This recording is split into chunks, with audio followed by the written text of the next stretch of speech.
So a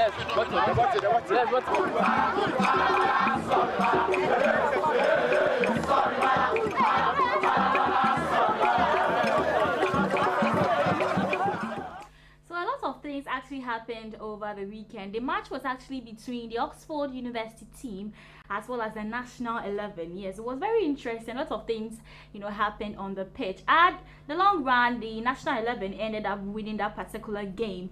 They came all the way from UK, but still Ghana was able to take, the man of the game as the game came over that particular day. However, after the match, the head coach of various teams had to say something, but let me start with the president's 11. I'm talking about the Oxford University rugby team head coach.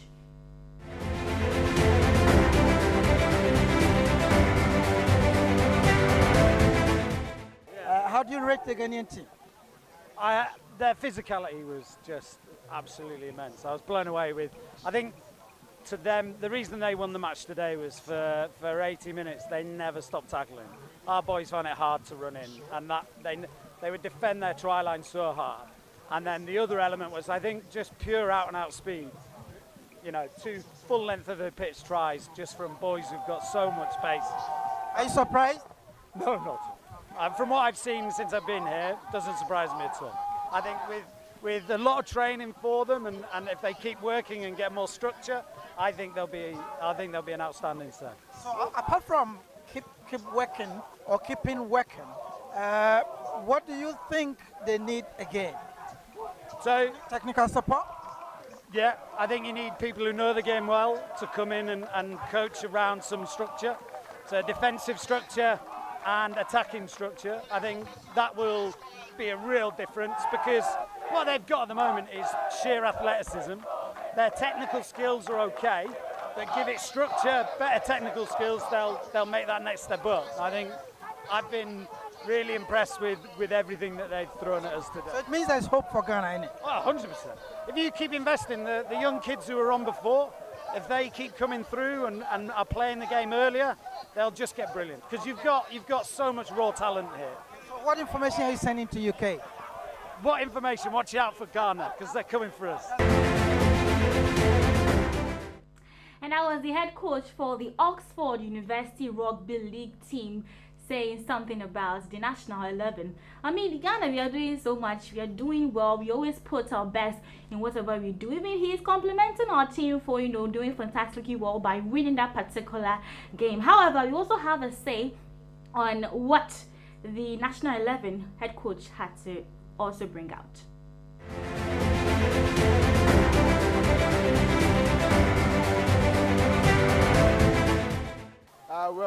I wouldn't say, first of all, let me make a correction. We have a senior most coach in the UK called Coach Andy, so I'm more or less standing in for him since he's not in Ghana currently. I wouldn't say that we have a bigger or better strategy than they did, but we played them previously, but that was a Team B. We played them previously, and then our coach in the UK picked up points that we need to work on to actually play against them now, and those were the points that we picked up and worked on those points properly and faced them again this time around with the national team, and you can see the scores for yourself. So I would say that the collective effort of the coaching team and the technical staff helped, to bring this win to us. So the coach tells me that you guys are good, but you need some more support technically and other things. What do you think you need again to become maybe the leaders of Africa and beyond? Well, it's true. With every developing sport like rugby league, there's always the need to garner resources when it comes to technical coaching and every other thing, especially finances, because Ghana is not a rugby league playing nation. We started playing it not long ago, and to look at where we've come this far, we will say that we need small finances support, financial support from corporate Ghana, government, every other person who can get involved. We have, like I said, we have a coach in the UK. We have people who are outside and also helping technically. So gradually we'll get there with time, because, as I said, we just started playing. So it's a gradual process. So this is only a university, an institution. You think you can face the UK team? Well, the University of Ghana has a team, and the team is also, rugby league just started, and they also just started. So gradually, we'll get there with training and other things involved.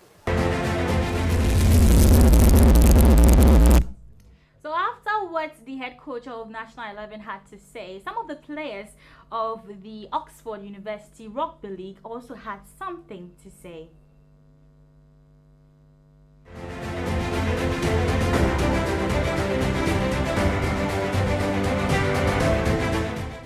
Yeah, look, I think on the day they were the better side. You know, the scoreline doesn't lie at the end of the day. You know, they brought everything out to us. They played incredibly well, and you know, hats off to them. They've clearly a fantastic side that's come this on the up, and we're just honoured to be out here. Really privileged, and right, once again, it's to them. Well done to Riddick and his squad. What does it tell you? Are you going to do more work and come back to compete, or are you going to leave it like this? Yeah, no, we're not leaving it like this. Don't you worry. We'll be back in a couple of years. Our squad will keep building. Lads will leave the university, new lads will come in, and look, we'll keep working. And we want to see these lads at the next World Cup. They deserve to be there. They're working really hard, and fantastic. Congratulations to them. It is. I'm surprised myself at the exhibition of skills and strength.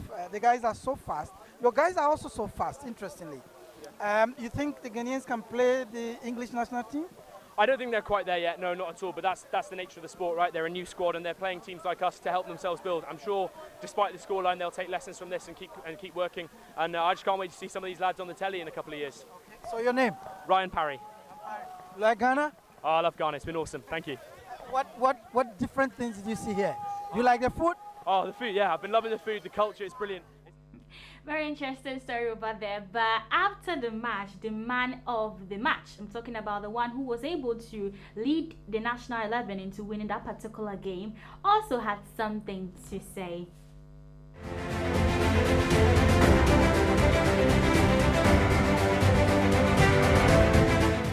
My name is Mensa John Bless. Mensa John Bless? Yes.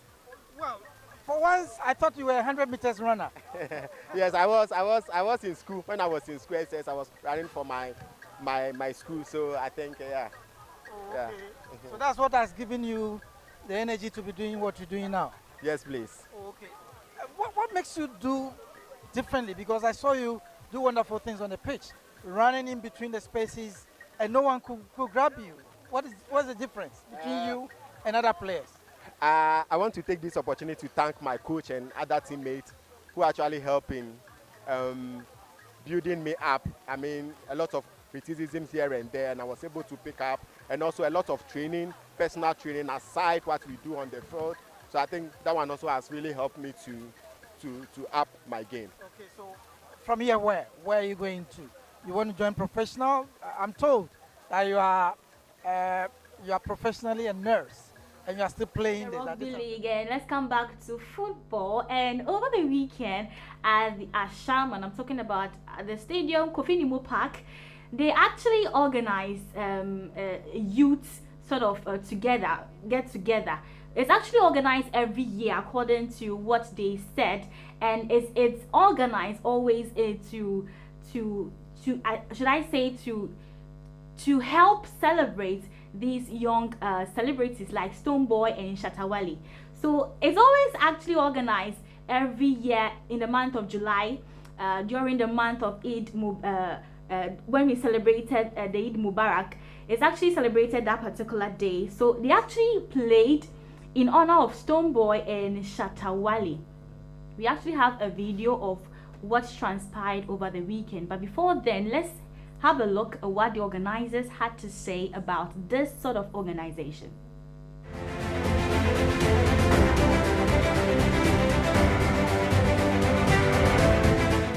Okay, so I have some of the organizers here. Please, your name? SM Jamaica. And your name? Kwesi Tetu. Okay, so tell us about Ashaman Sports and Health Festival. Okay, actually it was an event we were organizing, like let's say this is the 8th time, so it's probably like 7 back, so yeah. And it was like, it started like an argument, and I like, yeah, argue, and I like, we decided, say, oh, we'll play like a football match to determine the person who is good. So that's how it started. Okay, so let me come to you. The festival, is it only for kids? Because I'm only seeing kids playing football here. Oh, actually, it's not for kids, but as time goes on, there will be a main game. That will be fans of Stonebwoy and the fans of Shatta Wale. That will be like the specific game we'll be playing today. and then you see that there are a lot of talents around. You see them as time goes on. After this game, you see us coming out. Sure. So looking at this, do you have any sponsors? How is the market like? Actually, the sponsors are like, let's take it as maybe like it's moderate, because this is the first time we actually involve sponsors and other stuff. So are people helping out? You bringing out? People are helping out. Like people are doing underground works and other stuff. So like, hopefully it's going on well. Yeah. It's going on well. So since football has always been in the hearts of the people of Ashaman, some of the youth communities actually organize that particular carnival. It's actually called Ashaman Sports and Health Festival. It's actually honored every year in the month of July, like I said earlier. However, let's have a look at the match. When we come back, we will find out who won that particular match. Was it Stoneboy or Shatawale? Then we will have a say about it.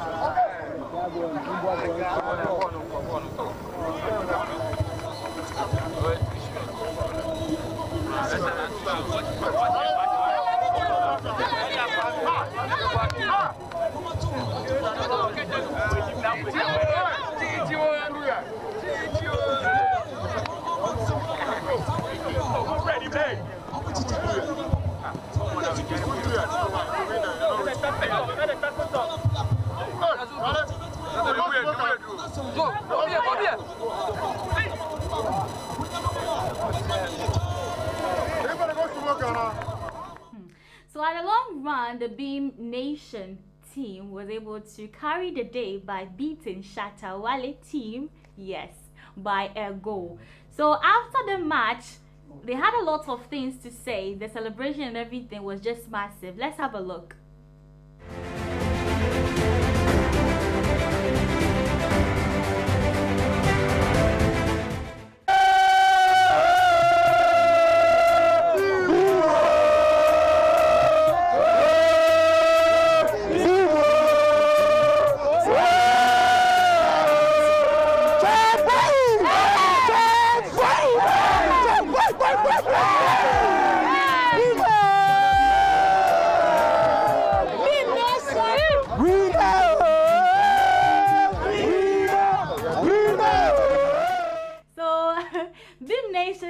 Actually ended up carrying the day by winning that particular goal against Shatawale. You know, that particular when it comes to these particular people, they really want to see these artists coming to witness for themselves what they are really doing, appreciating, you know, the existence and everything. I mean, it would be fun if at least once in a while, next year, Shatawale makes it to that particular, you know, event. It will be massive because they are really looking forward into meeting Shatawale or Stoneboy, since it's been 8 years now currently since they always play this particular football, but no always be a Shatawale is not available or Stoneboy is not available. But anyways, we're hoping for the very best for them. But let's do some Heart of Oak story now. And Solomon Tari had a sit-down interview with the writer Kwabena Yabua as he spoke about extending his contract with Accra Heart of Oak ahead of the upcoming Africa campaign.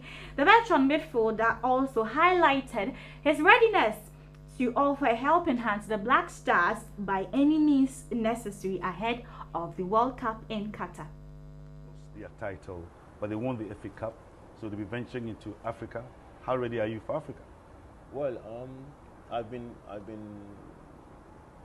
talking with the president and the members also. I had only 6 months contract with House of Oak, but I want to renew it. Renew it meaning I want to be part of the African campaign, to experience it, one, also to help make House of Oak attractive. Now let's do some European story that is also trending. I'm talking about the transfer market, and former Manchester United winger Luis Nani has signed for Australian League giants Melbourne Victory. The Portuguese could be in line for a starting role against his one-time employers Manchester United on Friday in a preseason warm-up game at the Victoria Bitter Stadium in Melbourne, Down Under. Moving on, also still in the transfer market, Chelsea are nearing in on a deal with SSC Napoli for the services of Senegalese centre-back Kalidou Koulibaly, with discussions at the final stage. Full agreement expected very soon. But however, the Blues have reached full agreement on personal terms with the Senegalese following a meeting with his agent Fallo Ramadani. Reports gathered indicate that Kalidou Koulibaly will receive €10 million net per season on a 5-year deal valid until 2027. Now let's wrap up with some boxing update, and Alexander Usyk has brought in Congolese heavyweight Martin Bakole as the Ukrainian steps up sparring for his huge rematch with Anthony Joshua in Jeddah next month. Bakole, who trains under Billy Nelson in Scotland, had been part of Tyson Fury's training camp as the WBC heavyweight world champion, prepared to face Dylan White in April. However, the 29-year-old has now been called up by the WBA, IBF, and WBO champion Usyk, who has moved his training camp to Dubai ahead of a second clash with Joshua in Saudi Arabia on August 20.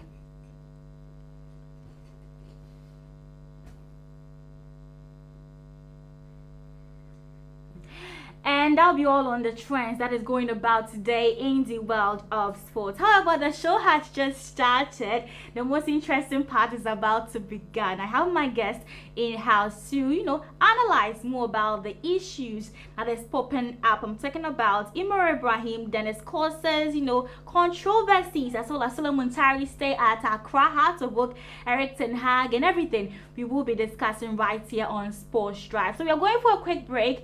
When we come back, my guest will be comfortably seated for us to talk about these issues. Stay tuned.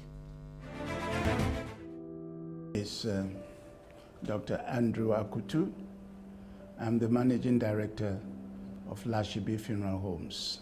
Hstv Funeral Homes was established to provide modern, state-of-the-art and comprehensive funeral services. If a family lost a loved one, everything became a do-it-yourself affair. But Hstv Funeral Homes was established so that everything that has to do with the funeral, from the time a person dies until they are buried, can all be done and made available in one place. And at all times, to emphasize the importance of treating the body of the deceased with the utmost respect and dignity.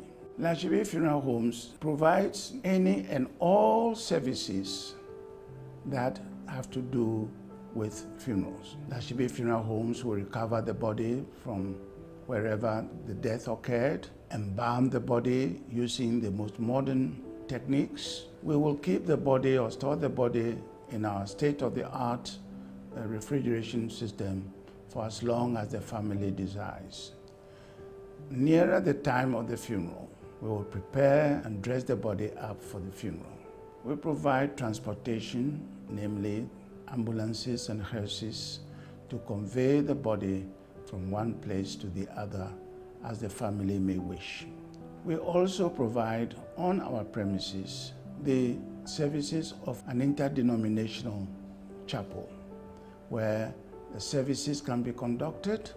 We also have the only modern crematory in Ghana at the moment, which services not only Ghana but also Côte d'Ivoire. We also have a cemetery, one of the only 2 privately managed cemeteries in Accra at the moment.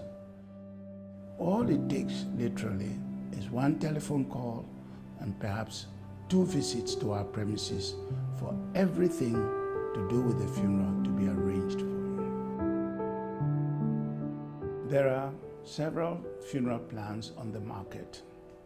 Most of them are based on the premise that when the insured person passes away, the insurance company will pay an agreed sum of money to the bereaved family. Often enough, the sum paid to the family may not be sufficient to cover the basic needs the family requires.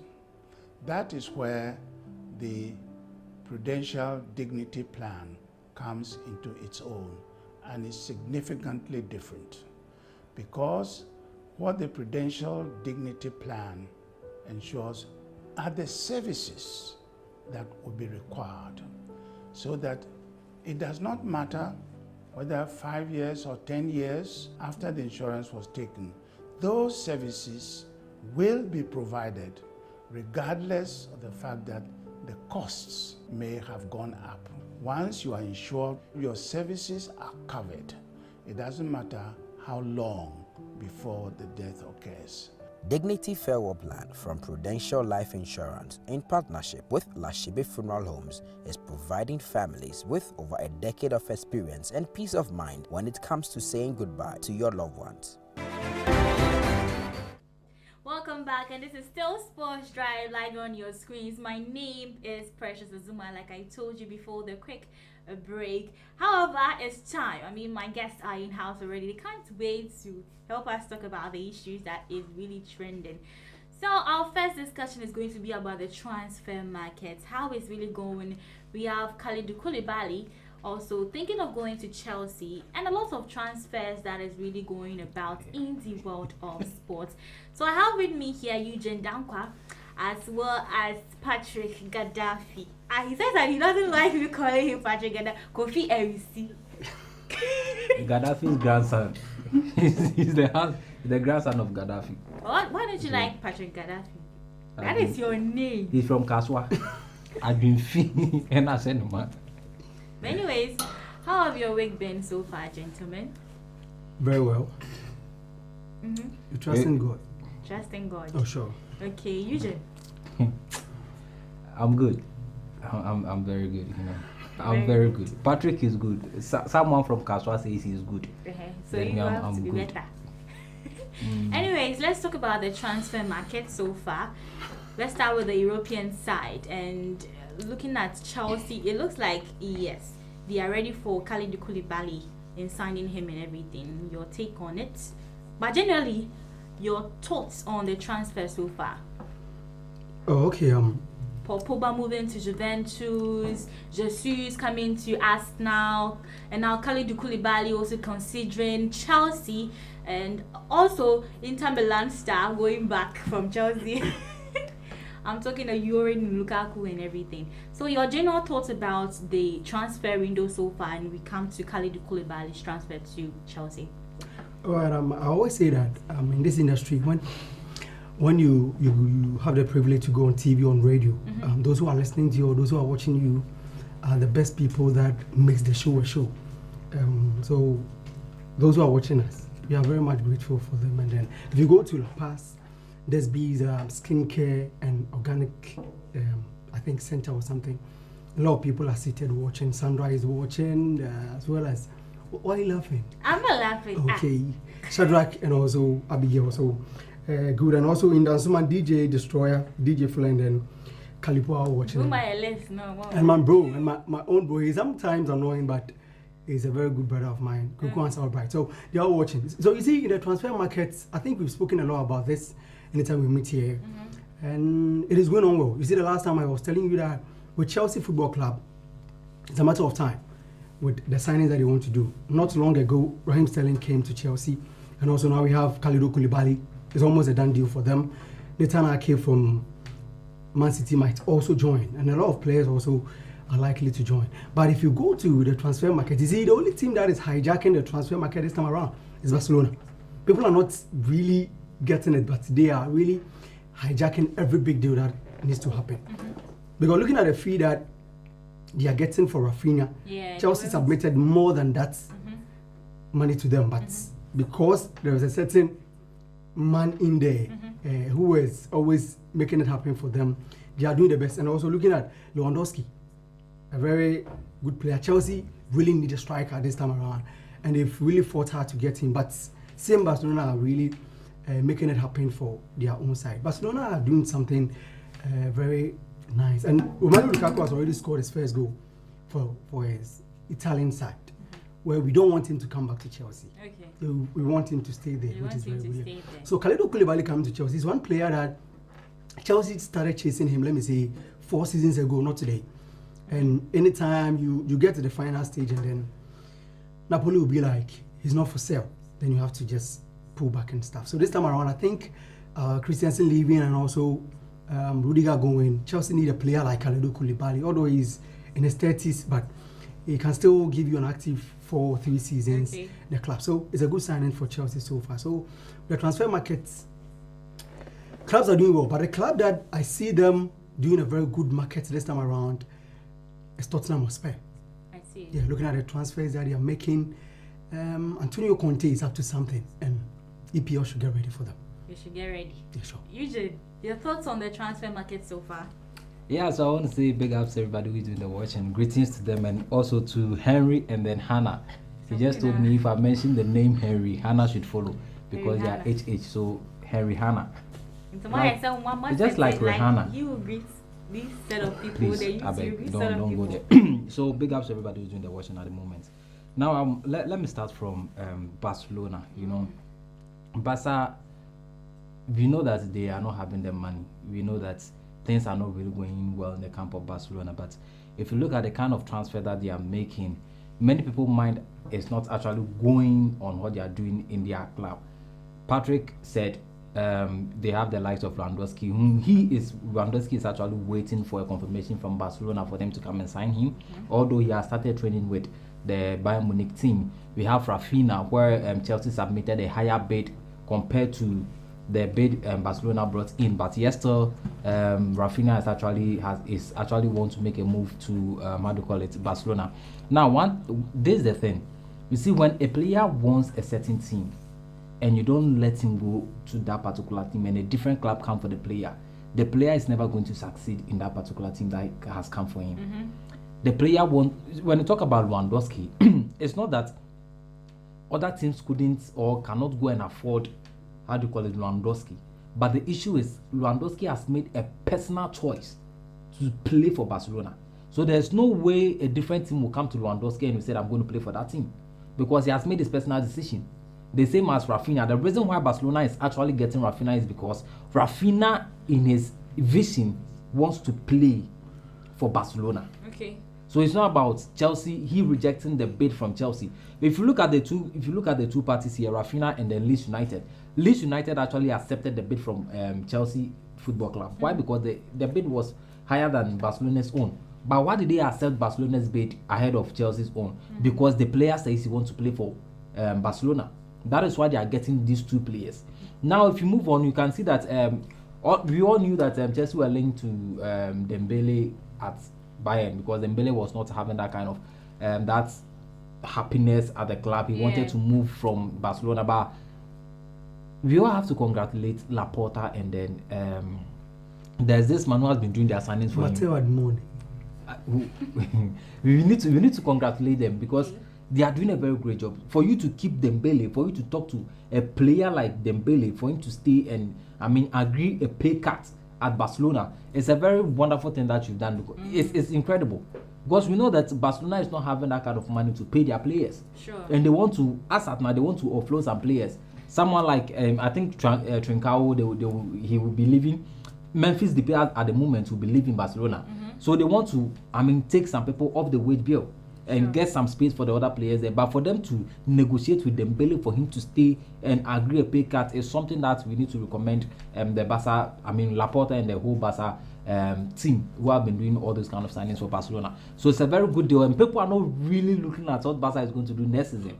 It will surprise me because the players they are getting now, they have Ferran Torres, they have Dembele, they are getting Rafinha. In addition, we have 3 left back or wingers who are very good in playing the football. You get it? And all these 3 players comes with different options for a coach.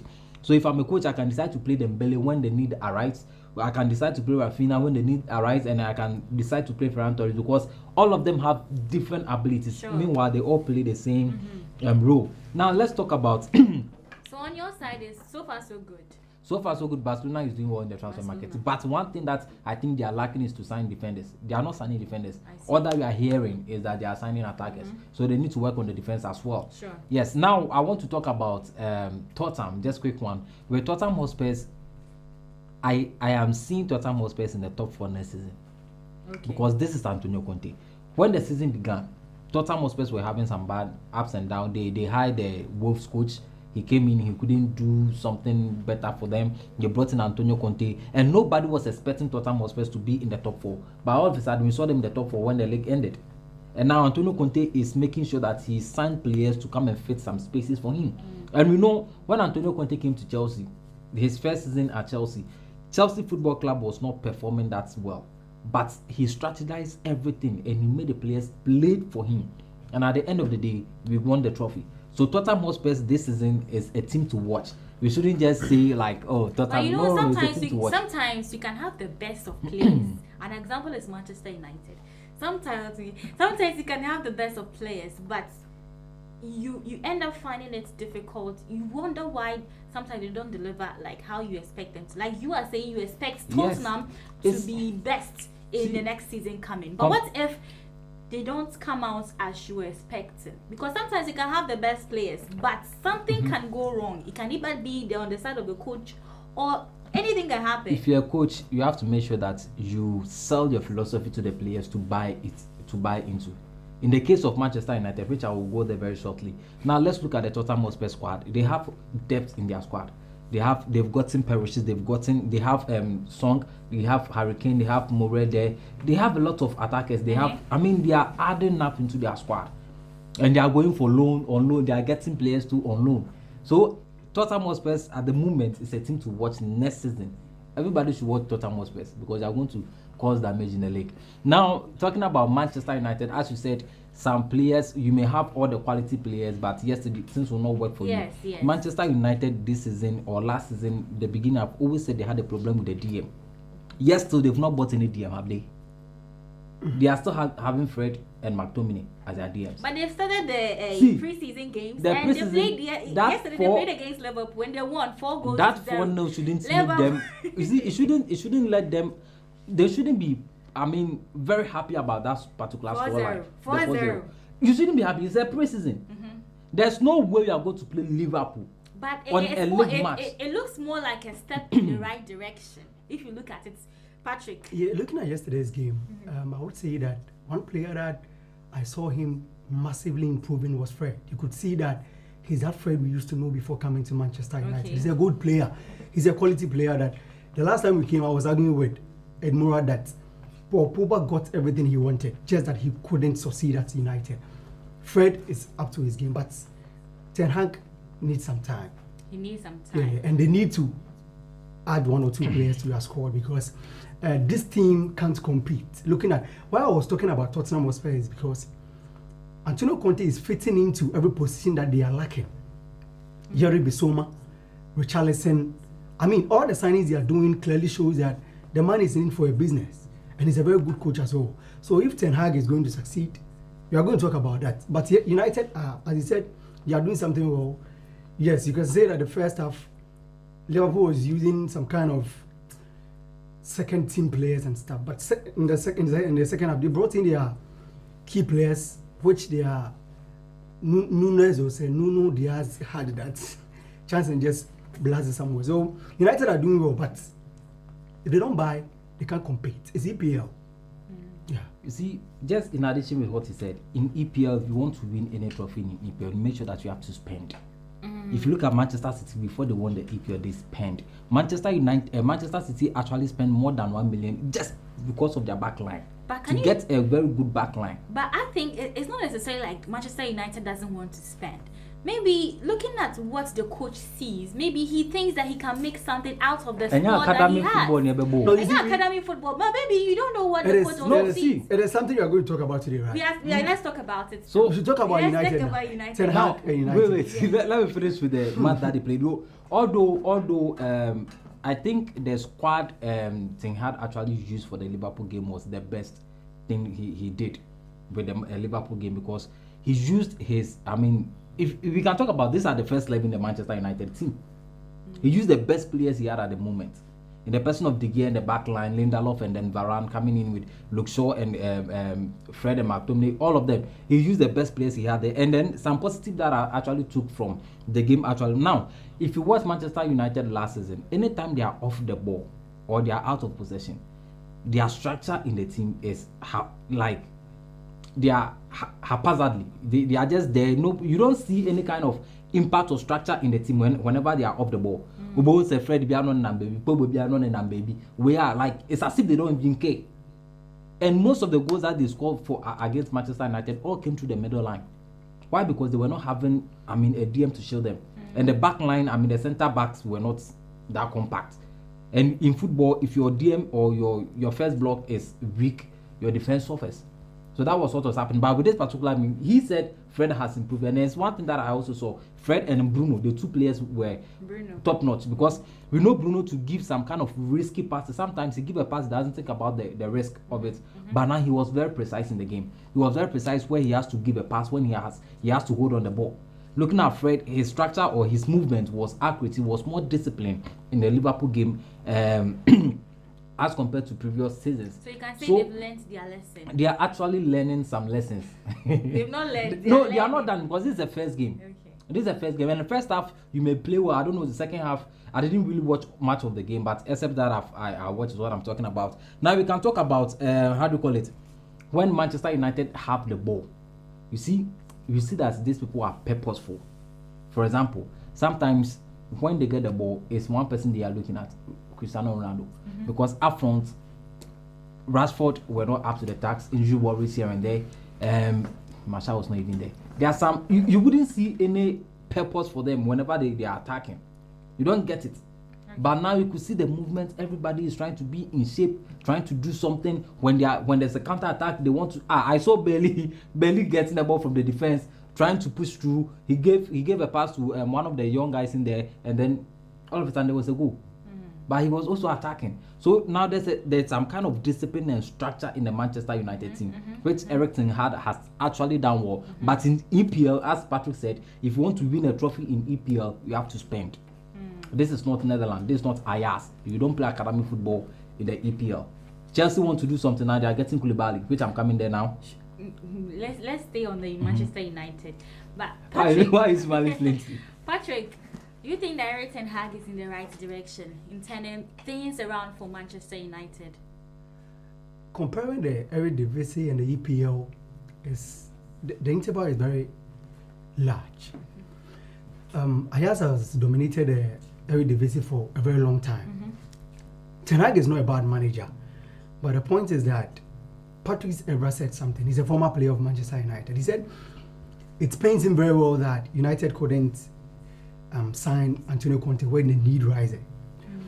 You know why? United went in for Ten Hag because they wanted a manager who was going to make good use of the academy. But this time around, where we are, it's not about the academy anymore. There are players in the market, you need to get them in your team for you to keep on going. United, as it stands now, if you want to buy Messi, Ronaldo, you want to buy the big names in football history right now, they're in the best position because they have the money. Okay. You can't take it away from them. They have the money. But the Glazer family don't love to spend. Oh yes, they don't love to spend. After Sir Alex Ferguson went, we can count the number of signings they've done, and few, not huge amount of money. If Antonio Conte could have come to Manchester United, all these signings could have been going in favor of United. But this time around, you see, when he came, he went to sign one Melissa or something, one young player. Yes. Brought in one young player. And also, I think they are working on Frankie de Jong. Frankie de Jong, which it's not happening. Dicey because they want him to stay at Barcelona and something. So they are not really making moves for quality players out there in the market. This player has already they've signed. What is he coming to add up to the United team? But can you say is that sometimes it's not only about the number of players? No, the truth is that the current players United have can't compete in the English Premier League. How can you say that? No, I can say that because we've watched them play the EPL, and we know the teams that are spending, they've done very well. Looking at Man City, they are dominating the EPL now because of the signings that Pep Guardiola came to do in the team. Liverpool, Jurgen Klopp came to deliver because any player he wants, the money is being given to him. Go and get them. Chelsea are buying in since Ronald Abramovich took over the club from 2004. Look at the amount of money he spent. So Todd Bowley or Juan will be taking over. You see, so if you don't spend, you can't achieve anything. You can play the very good football. Yesterday they played very well. You see, Eddie was like, they were compact, everybody was. But don't forget, it's a preseason. It's just a preseason. One of the things that plays very well in preseason is Arsenal. They play very well.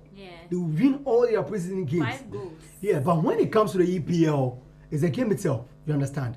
So United, Ten Hag is a good manager, but if he really wants to succeed, he needs to spend. I've heard he's saying Ronaldo is in his plans and stuff, but hey, Ronaldo is a player you can't keep. That is the truth. I posted on my Facebook wall that Ronaldo is one of the influence he has in football is like some of the players you have in the Black Stars who has influence on the Black Stars. People were getting the picture I was painting. There are some players that we are calling 30-man squad in the Black Stars. Always they are in there. That is Cristiano Ronaldo. What he wants is what is really going to happen. So clearly, let's make it simple that Ten Hag is a good manager. But if he really wants to succeed as a manager at Manchester United, they need to spend. Else, he'll go like the Ole's and the Van Gaal and the one who just left before he came, Rangnick, and he'll go like all of them. They have to spend. That is the most important thing. It's not about the preseason. If you look at this Liverpool team that started the game that they won, they shouldn't be happy. No. United shouldn't be even thinking about. I mean, Jesus scored, so he has to be happy. Who scored? Jesus. Gabriel Jesus. Yeah. No, Liverpool. I'm saying that. Arsenal. With United winning 4-0 against Liverpool. But you said they shouldn't be happy, but at least we're back, and he has done something. Ten Hag. I'm talking about you comparing Arsenal to Manchester United. No, I'm saying that's what I'm saying that preseason is a different game from the EPL. So they shouldn't be happy. No. No, because United can't score Liverpool 4 in an EPL game this time around. I see. It's not possible. So it's clearly, not going to happen. They should just get ready to buy. Beautiful. If they're not going to buy, but it's can't happen. No, it's not. It's not really. Why can't it happen? No, it's not going to. You see, you have to read a game. You understand? United paraded their first 11. They paraded all the team they had. But it's good. Who was left out? No. I'm not saying it's not good. Was left out anyway. The captain of the side. Anyways, he was left out. Before I come back to what you were saying, viewers, you can send in your messages via the number on your screens, and I'll be glad to read them out loud so that the show can be more interactive. You can also know that you are also with us, regardless of the fact that you are home. So I can't wait to read your comments. But we are discussing about the transfer market, actually about Manchester United yesterday winning against Liverpool 4-0. Patrick is saying that they shouldn't be happy regardless of the fact they'll marry me because it's a pre-season games. What do you also have to say? Should they be happy because how much a 4? But anyways, I'll leave it up to you for you to send me your messages via the number on your screen. Let me come back to you. So Ten Hag is a good manager, but the long and short of the whole story is that United, if they really want to compete, now we have Chelsea, who. Are you saying they can't compete with the number of players they have? Bruno is there. In the last 6 seasons, okay, they haven't won anything, any trophy. Sure. You understand? So the point is, you have Chelsea who is always competing. Man City is there. Liverpool is there. Arsenal is buying. Tottenham Hotspur is in there spending. And also United. So if United really mean business, they will sit on the league table, right? Yeah. So if they are not buying, they will still be there. They will still be there. Yes.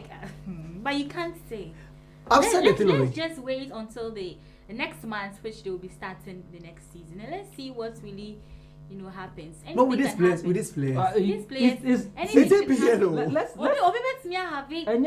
good players wherever, but see, Precious, there's one thing you should know. See, even let's take away EPL. let's go to Spain. Okay. Which two teams are dominating the Spanish league? Isn't it Barca and then because they are spending. Look at the players Madrid has been buying. Yes. Galactico. He wanted the Mbappe, didn't get. You have to go to the market for Rudiger and pay for 100 million for Eden Hazard, and he will come and do nothing. Getting the players. They are dominating the Champions League, and you don't understand. But he's getting the quality players. He's getting the star players into his team, and he's winning trophies. Barcelona is in the market. I mean, Onokro Oniskao. But look at the signings he wants to make. Look at how he wants to go to Bayern Munich. They are buying the likes of Sadio Mane and other players in the team. If you go to the Serie A, they are AC Milan. Before they even won the trophy, they were buying Zlatan Ibrahimovic. They are buying. You are coming to compete EPL with Rashford. But if you are coming to Rashford, come on. What are you talking about? With Malaysia and Marco Rashford. Let me read these messages that I have, then we'll continue with the conversation. But however, Sapi, I'm Wetiana from Ashaman. I'm really enjoying the show. No. Okay, and another one also came in said, I am Prof. Joseph. This is going to Eugene. Said, tell Eugene I'm watching him live. Very interesting. And another one also coming in says, I am Moy. If I got it right, says I am Moy. Please, it shouldn't say United can't beat Liverpool 4-0 in the Premier League. Don't say that, because they can. Okay, also saying, hello, I'm Manuel from Kaswa.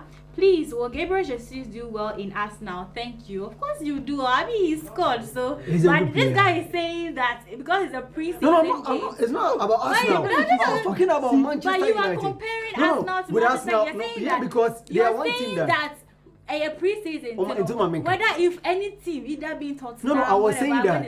No, the preseason is actually different. It's a different thing from starting a league. Okay. It's a different because thing. if Arsenal is playing 10 preseason games, the possibility they are winning 9 out of the 10 is high. But anytime they start the league itself, the league will expose you. So it's with Manchester United. Seriously. And the guy was saying that I shouldn't say Liverpool. Manchester United can't. I'm not saying never. I'm saying that if you want to compete, you see this team. If United parade their first 11 as they did, and Liverpool does same, you can't score Liverpool 4. They should understand. That is what I just want them to understand. And one thing the Liverpool fans should also know that there's no way they can replace Sadio Mane in their team. It's okay. They can move on. Liverpool can move on as a team. They can perform, but they can't replace Sadio Mane. Luis Diaz cannot replace him. Nunes cannot replace him. And there's no way Jota is going to replace him. Because Sadio Mane is a man on his own. The guy, the passion, his abilities, and the kind of contribution he adds to the team, the kind of commitment he gave to the team, I'm not sure any player can do that. But although they can move on as a team, but actually they are going to miss Sadio Mane in their teams. So, which one are you moving on there? Let's do yesterday. Imuro as well as Dennis Costa Manka. But before then, with the Gabriel Jesus, the guy who sent the message about Gabriel Jesus in Arsenal. Yes. To be frank, he will do well. The reason why Gabriel Jesus is going to flourish is because of the kind of style the environment Arteta plays. Because Arteta has been under Pep Guardiola before. Their styles are similar. But Barcelona, they began Barcelona. At the same time, Arsenal actually likes to, take possession. They want to play that kind of possessive football. They want to gain more of the ball more than to, defend against other teams. And this is the style Gabriel Jesus is used to. Arsenal with their wingers, they have sharp wingers. They have a very good midfield. And next season, I'm actually looking forward to Arsenal because of the signings they are making. Say I'm Fadia and then Arsenal will sign, who will be but Gabriel Jesus, I'm sure he's going to do. He's going to do all this. So now let's come back to Ghana. Yesterday, Imoro, Ibrahim, and Dennis Kosa, they were all trending. People were debating. The controversies were going here and there as to which would be called up for the Black Galaxies. Both of them are centre back. So people are saying Dennis Kosa, others are preferring Imoro as well. But looking at this competition that is going on, who do you think will be called up? Well, who do you think should be called up? It depends on the kind of the philosophy or the tactics or the style of play the coach wants to, because both of them have different abilities. And if the coach, for example, let me take Dennis Kosa. Dennis Kosa is not the kind of defender or left back who wants to, attack more often. He doesn't really attack. He doesn't really, move forward, overlap, and all those kind of things. But we know Imoro to be doing those kind of things. So with the ability of Dennis Kosa, he is more of a defensive person. He's very good defending. His tackles are also good, and with his size and stature, I just like him. The stature and other things. And you know, one thing about Dennis Kosa is his ability to also track back. He has that kind of legs to run. He can actually track back. So depending on the style the coach wants to play, you know, there are some teams when you are going to meet, you have to make sure that this particular team, they will same defending. Yeah. That is when you can use the option of using Dennis Kosa. And if you talk about Imoro is also another person on his own. He's a defender who can score from a spot kick, a free kick, give more assists. He's a player who can join the attack. You know, sometimes, that's why I said the style of play. Sometimes you see most of the time at Asante Kotoko, you see Moro and then, what's the name of their right back? The right back of Asante Kotoko. Imoro, most of the time you see that Imoro will be pushing forward more than any other player in the league during last season. So Imoro's ability is more of offensive. He attacks more, give more crosses, give more assists to, strikers than Dennis Kosa. So you can pick any of these two. Yeah. Whether, depending on how you want to play your game. But if you look on the ground, everything favors Imoro. Imoro Ibrahim. Okay. Yeah, everything favors Imoro Ibrahim. Before I come to you, Patrick, let me read this message and then I'll get back to you. But this one is coming from, he says, hello, I'm humble boy from Ashley Boche. Ashali Boche, sorry for that. But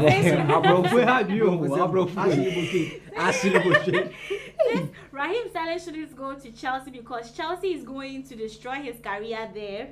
He should rather stay at Manchester City. That will be better for him. So I said Raheem Sterling shouldn't go to Chelsea. And this one is also saying, hi, I'm Lamba from Nsawem. I think this is going to be their last win against Liverpool. He's talking about Manchester United, so they should be happy. Very interesting. Also, this one says, hello, good afternoon. My name is Della from GRA Koforidia. I love your sports greetings to my guy Murat, and I like you, the lady too. Okay. And this one is also coming from, hello, I'm Manuel. Manuel is back. Hello, please, which JC number is Sterling wearing in Chelsea? Oh, that one has not come out. And if I don't grab him, put number there so this number is not. When we get that information, we will make it available to you. But let's come back to Patrick. You were coming to say something about Imoro Ibrahim. Which one do you think would be called up?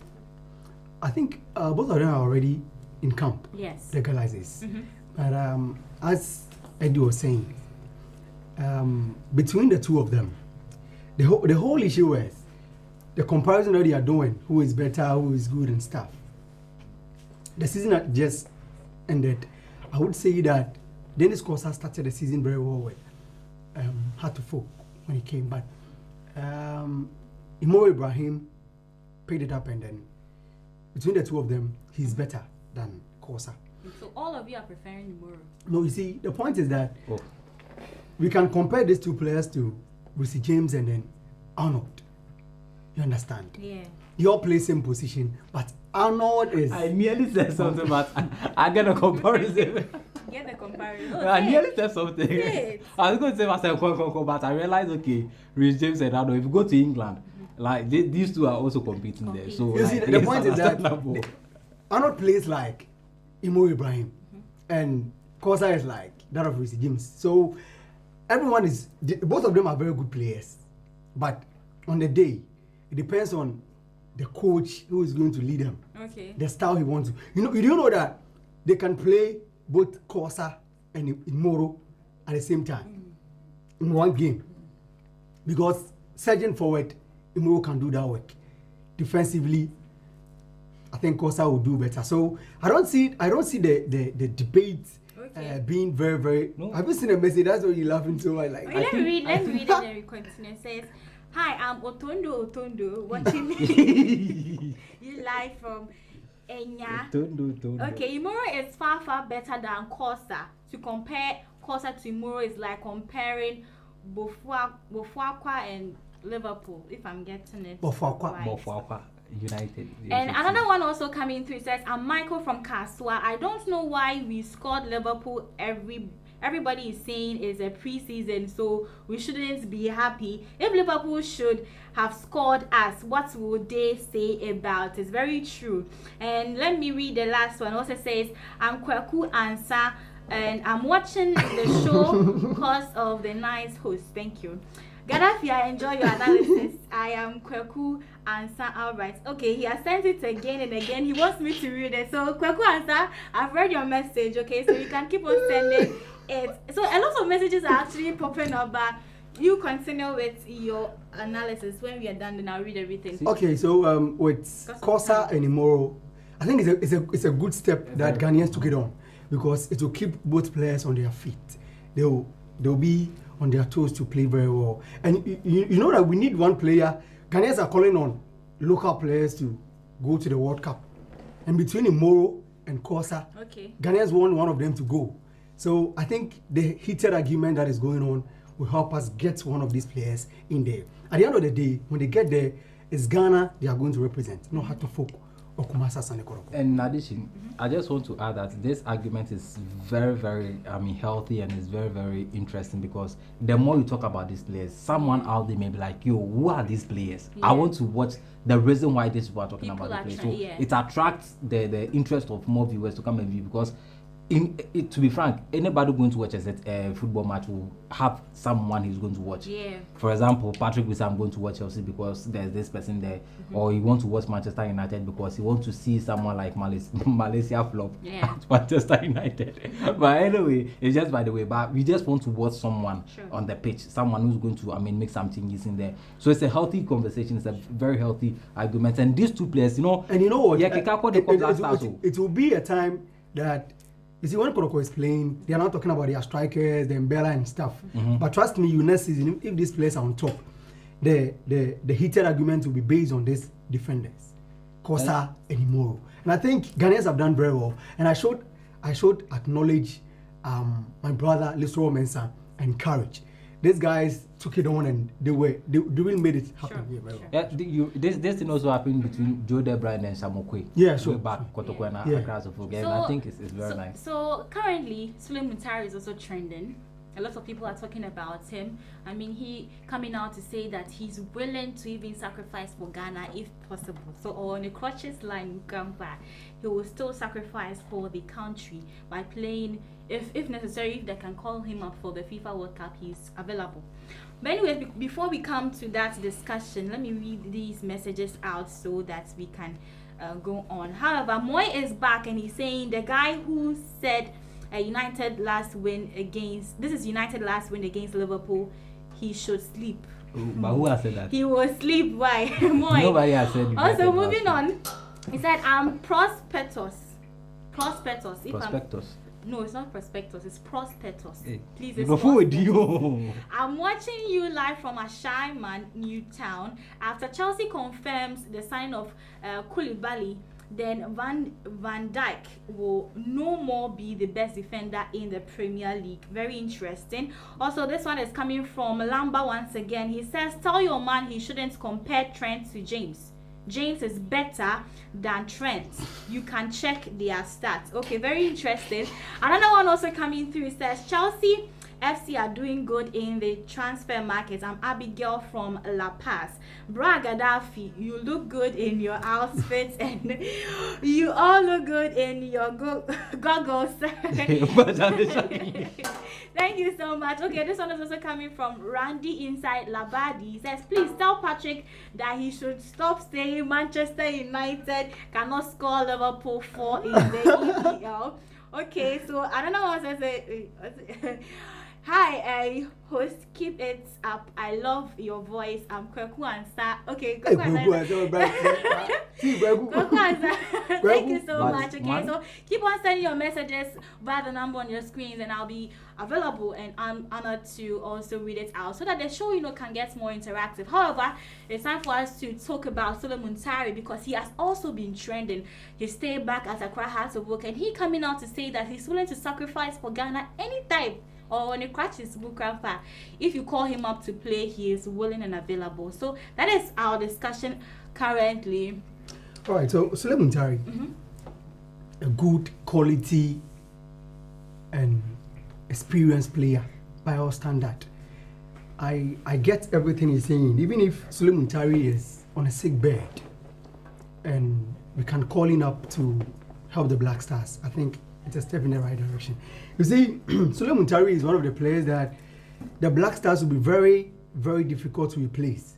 Looking at his contribution, his power, his pace in the game, it clearly tells who Sule Muntari is. And the truth is that going into this World Cup, maybe he might not be invited.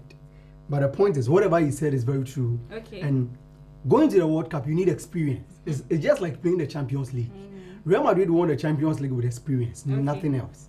You understand? So if Sule Muntari is really fit and can go and give us 30 minutes, 20 minutes at the World Cup, my hands are up. Your hands are Yeah, up. we should just take him there. We should go and support the Black Stars because he is one player that we are still missing, just like we are missing Asamoah Gyan.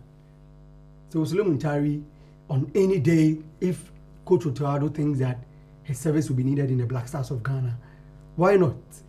Ghanaians will be very happy because the manner in which he even stopped getting collapse in the Black Stars was a way that we all weren't happy about it. So if a chance comes for him to play for the Black Stars again, or even add to the technical team to go and help the Black Stars, we are up to it. And we are up to it. We're going to Eugene, because of time, I think last words. Hey, Asama, yay, Asama Stonebone Shatawali.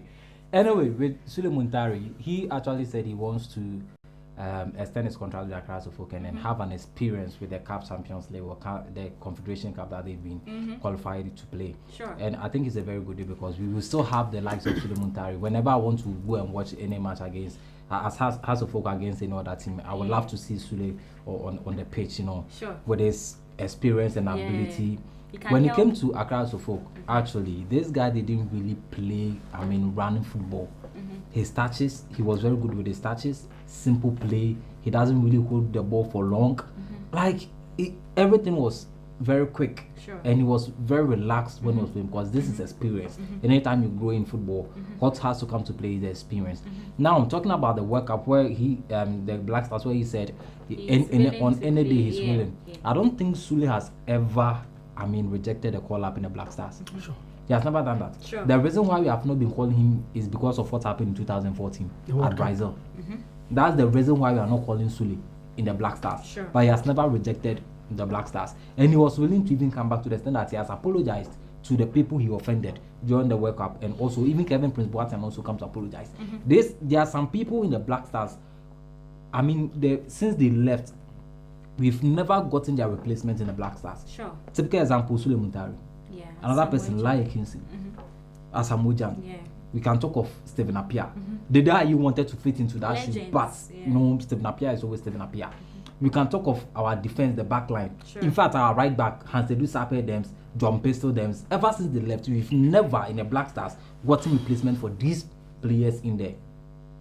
So if Sule wants to, join the Black Stars, it's not a bad thing. It's a very good thing. He cannot give you the 90 minutes of football that you'll be looking for, but he can give you at least 15 minutes, 20 minutes, 30 minutes in the game with his passes and abilities. You know, Sule is one guy who also can, shoot from long distances. Sure. So it's positive if he wants to play. When it comes into the team, if he's not going to play, he add an experience to the players. He adds something to the players. He teaches them some one or two things which the players are going to take from Sule Muntari. Sure. So please, your last words. So Sule is it will be very loving and to be very interesting to see Sule back into the Black Stars with the experience he has gathered all these years to help the Black Stars. Anyway, big ups to my last words. Someday I don't know about anyway. With my last one, I want to say big shout out to some people who said, "Hey, Radhe." So to Fuskap. I can't even mention the names, but to say Kule, big up yourself, and then Ophelia, to Frida, to Araba, Dinaida, to Constance Brown. They are playing. So big ups to you guys. In fact, they made the show. Looking so lovely and sweet. And big up to yourself. Everybody is crashing on you. We don't get it. Patrick, your last words and let's go.